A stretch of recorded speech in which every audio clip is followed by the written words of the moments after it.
మాచిరాజు భక్తి ప్రేక్షకులకు స్వాగతం. చాలామంది ఇటీవల కాలంలో మేము కూర్మం తెచ్చామండి, తాబేలు. ఆ తాబేలుని ఇంట్లో ఉంచుకోవచ్చా, తాబేలు బొమ్మనే పెట్టుకోవాలా, లేక ప్రాణం ఉన్న తాబేలు ఇంట్లో ఉండొచ్చా అని అడుగుతున్నారండి నన్ను. నిజం చెప్పాలంటే నిష్ఠూరంగానే ఉంటుంది. ఎటువంటి పరిస్థితుల్లోనూ నిజమైన తాబేలు మాత్రం ఇంట్లో తిరగకూడదు. ఇంట్లో కనుక తాబేలు కనుక తిరుగుతూ ఉన్నట్లయితే అనేక రకాలైన బరువు బాధ్యతలు ఆ ఇంటి యజమాని మోయాల్సి వస్తుంది. అవతార స్వరూపంలో దాగిన పరమార్థమే అది కదండి. దేవదానవులు ఇరువురు కూడాను అమృతం కోసం సముద్రాన్ని మదించినప్పుడు ఆ మందర పర్వతం కుంగిపోతున్న తరుణంలో శ్రీమన్నారాయణుడు కూర్మావతారం ఎత్తి ఆ మందర పర్వతం కూలిపోకుండా కిందకి పడిపోకుండా తన వీపు పైన మోది ఉంచాడు. కవ్వంతో చిలికినట్టుగా వాళ్ళు వాసుకి అనేటువంటి ఆ సర్పాన్ని తాడుగా చేసుకొని ఒకవైపు రాక్షసులు ఒకవైపు దేవతలు అమృత భాండం కోసం విశ్వప్రయత్నం చేసి కృతకృత్యులయ్యారు. అందరికీ తెలిసిన కథ. ఈ అవతారం యొక్క స్వరూపం ఏంటి? కూర్మావతారం యొక్క స్వరూపం బరువుని మోయుట అని, దేవతలని రక్షించుట అని, కార్యసిద్ధిని కలిగించుట అని.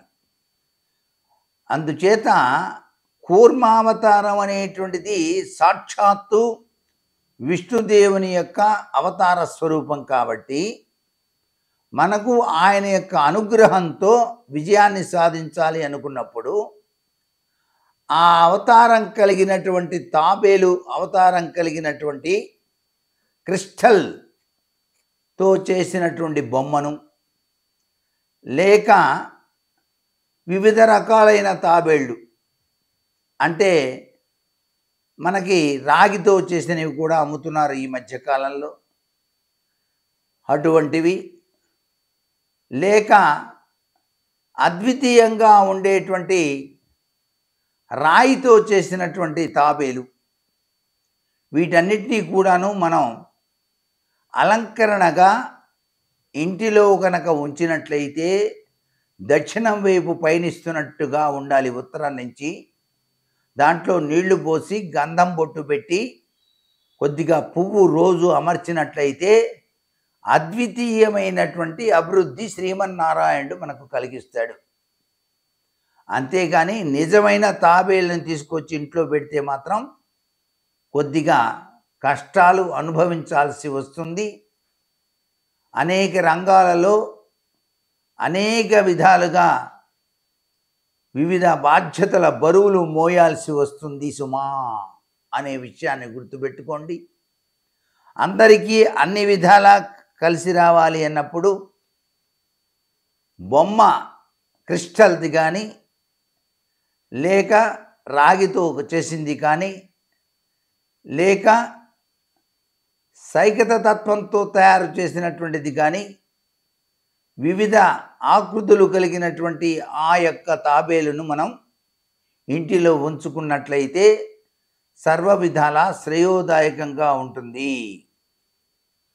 సాలగ్రామ తాబేలు అని చెప్పేసి ఉంటుంది. అన్నిటికన్నా చాలా గొప్పది అది. సాలగ్రామ రాయిని తాబేలుగా మర్చి దానిపైన శ్రీచక్రాన్ని అమరుస్తారండి. ఇటువంటి తాబేలు దొరకటం చాలా అరుదు. అటువంటి సాలగ్రామ తత్వంతో ఉన్నది. దాన్ని గనక మీరు ఇంట్లో గనక తెచ్చి పెట్టుకొని మీ ఆఫీస్ రూమ్లో అయినా సరే దాన్ని గనక ఉంచుకున్నట్లయితే అద్వితీయమైన ఐశ్వర్యం, అనుకోని అదృష్టం మీ వెంటే ఉంటాయి అని చెప్పేసి శాస్త్రం. మరి మీరే అనుభవించండి. దీనిలో దాగిన పరమార్థాన్ని మీరే చవి చూడండి. సర్వే జనా సుఖినో భవంతు.